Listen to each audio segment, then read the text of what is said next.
up, YouTube? It's probably been like a week since I uploaded, close to a week, but I had something come up that I needed to take care of and whatnot, so they kind of took precedent over uploading a video. And today's video is going to be my story and how I've got to where I am today. I thought it'd be kind of fun to share that with y'all and share with the people who probably don't know very much about me, and even the people that do know me might not know some of the things that have happened in my life to get me to this point.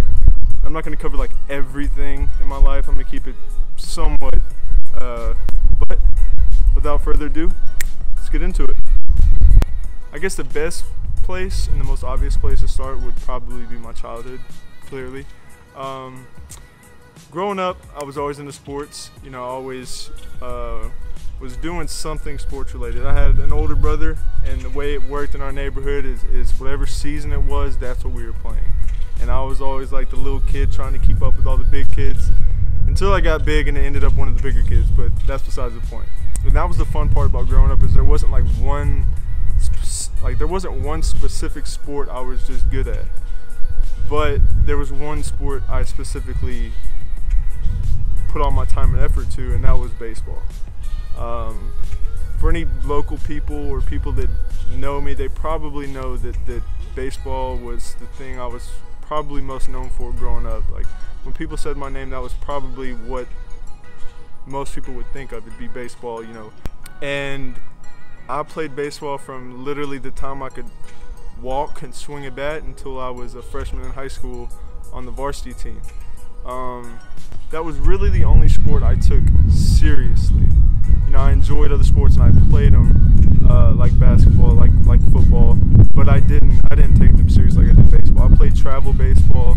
I traveled the country, you know, practically year-round playing baseball, like a lot of the basketball kids I know now did when they were younger. I did that for baseball, and that was always that's what I did all year, all the way up until freshman year of high school. You know, that was a part of my life that I enjoyed, that went well, but there came a time where it wasn't for me. I think I had played so much, and not only played so much, but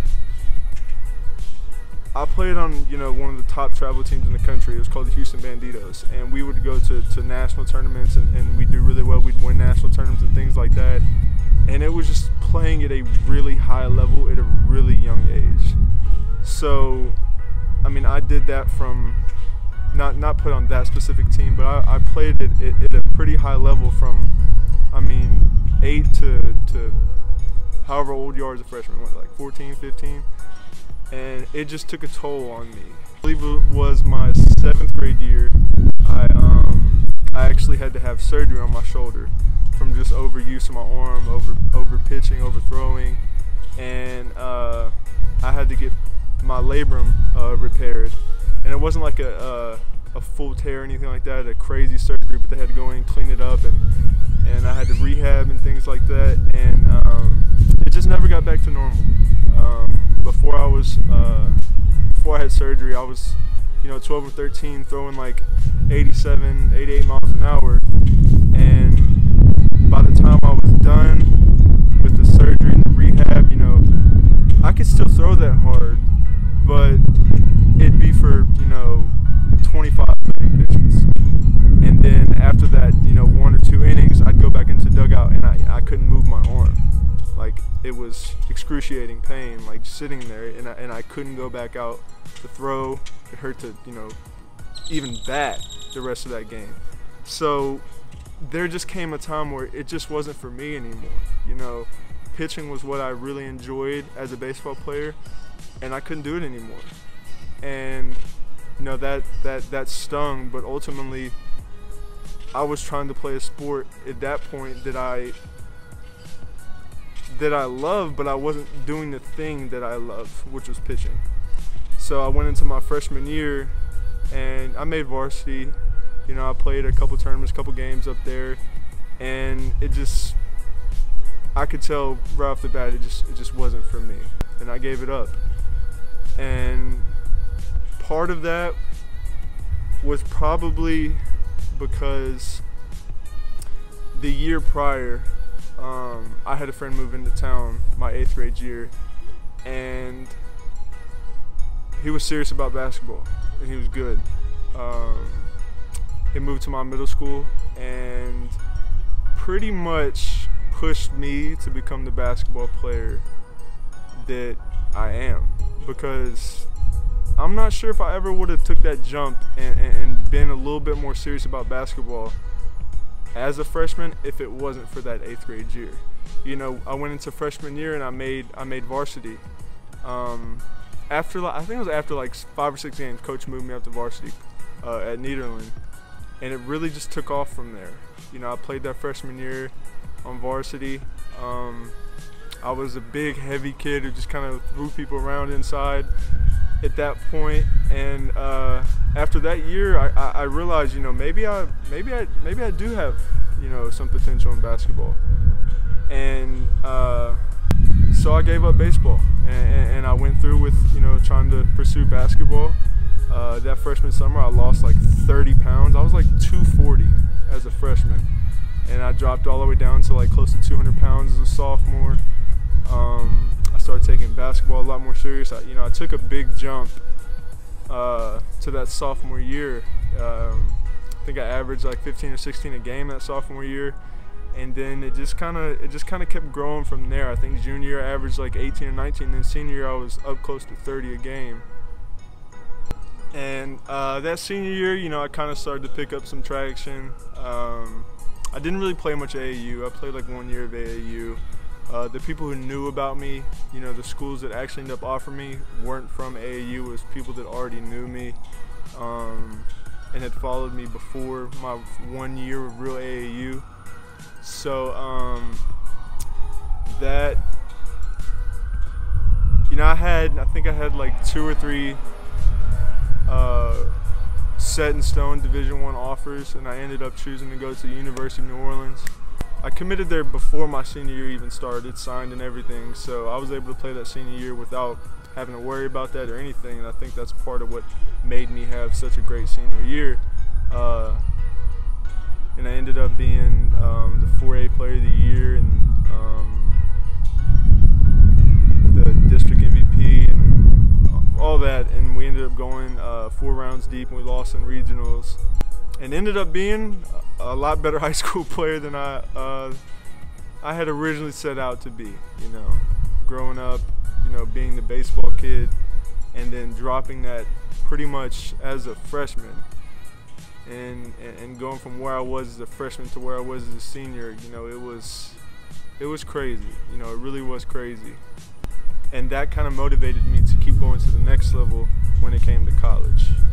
And that pretty much, you know, takes me to my freshman year in New Orleans.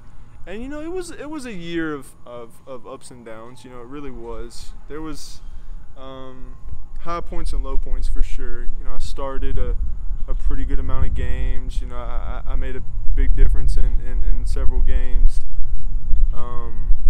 But probably about halfway through the year, I started having trouble with my shins, and I ended up figuring out I had stress fractures in both of my shins. So that kind of threw a wrinkle in the plans for sure. But I mean, it was a good year. I led the country in field goal percentage for weeks, and then was still up there for a long time with top people in the nation. So, you know, that was, you know, it was fun, but, you know, it didn't go exactly how I expected. And going into that year, I probably knew it was going to be, you know, pretty wild, because the biggest part of that year had nothing to do with basketball. That freshman year, me and Allison, who was on scholarship at the University of New Orleans as well, figured out that we were going to be having a baby. And we figured out during like the middle of the season, you know, that it was going to be a boy, and that's when the plans and all that, you know, for having Wake came into motion.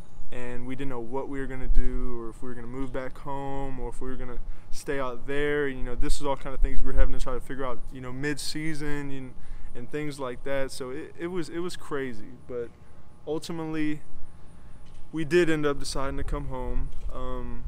We both pretty much gave up Division I scholarships. It's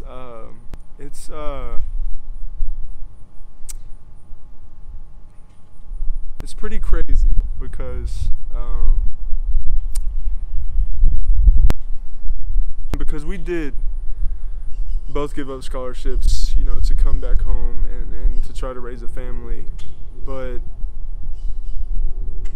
she gave up, practically everything, for me and for Wake and for our family. And it's still, I don't even know if I'm gonna put this part in the video because it still kind of gets to me today. The sacrifices that she's made for me to have the chance, to come back home and to keep playing basketball and to be where I am today. And none of that would have been possible without her. And that's just something that I can't really put into words. But ultimately, we did end up coming home, and I couldn't go back to Division I school. It didn't work out like that. I didn't have the money to walk on anywhere, and I couldn't go somewhere without having to sit out a year. And ultimately, I went back to junior college at Lamar Port Arthur, and I was terrified of that because you hear stories about how these schools work, and it was scary going into that, but it ended up being probably my best year ever on the basketball court. It came with ups and downs. It was a rough year, as a whole. Just having a little boy, trying to piece all that together and grow as a family. It was hard, but that year changed me as a person and made me a better person, and on and off the court. I ended up being first team All-American and MVP of our conference, and we won our zone, and it was a great year looking back at. It did have its ups and downs, but it was definitely an amazing year when I look back as a whole. And I ended up getting a scholarship to Lamar. That's a whole nother story, but ultimately, that's where I was really originally supposed to go. Once I said I was going to JUCO, Lamar was like, "Hey, yeah, we want you," and they came and watched me, and apparently I wasn't what they wanted, and told me that I didn't look like the same player. And this was all before the season, before the junior college season had actually started. And well, I guess y'all know how the JUCO season ended, so that was wrong. And probably a week into the season, they realized that they did want me, offered me a scholarship back. Long story short, y'all know I ended up at Lamar. I played both my 2 years at Lamar. We didn't finish, either of the years the way I would have liked. They didn't go as planned, but we finished pretty close to middle of the pack both years and went to the conference tournament. But I think the best part of being at Lamar was some of the guys that I met. I have definitely some teammates that are going to be like brothers, for my whole life, and that came into my own 2 kids now life, and I wouldn't trade that for the world. That senior season, about midway through, we ended up having our second son, Ash. And guys on that team were there for us, and guys I still talk to and I'm really close to today. And I wouldn't trade the relationships that I have with those guys, for the world. And I appreciate the things that they still do till today. So, being at Lamar, it sucks that we didn't accomplish exactly what we wanted and whatnot, but I ended up finishing those 2 years as a first team all-conference player, and that ended up opening doors to where I am today, waiting to see where I'm going to play professionally. I didn't get a call for the summer league in the NBA or an NBA workout with the NBA team. So the two options I have left are to wait and see if G League teams call after the summer league is over, or I'll be going overseas. So that part's still undecided, and you guys are gonna see that whole journey, and I'm gonna, as it unfolds, I'm gonna be unfolding it for y'all and showing y'all, you know, and keeping everybody updated with what's gonna happen next. But it's been a wild ride up to this point, and you know, I can't complain about much because, you know, I'm in a pretty amazing situation with some pretty amazing people around me. And, you know, having two little boys and a fiance and a family that love and care about me, and the family, you know, that I have around me, pushing me and supporting me through this whole process is second to none. So I'm looking forward to where the next part of this journey goes, and I'm looking forward to sharing it with y'all. I really appreciate y'all for listening. Please do me a favor and like and subscribe if you made it this far, and I'll talk to y'all next time.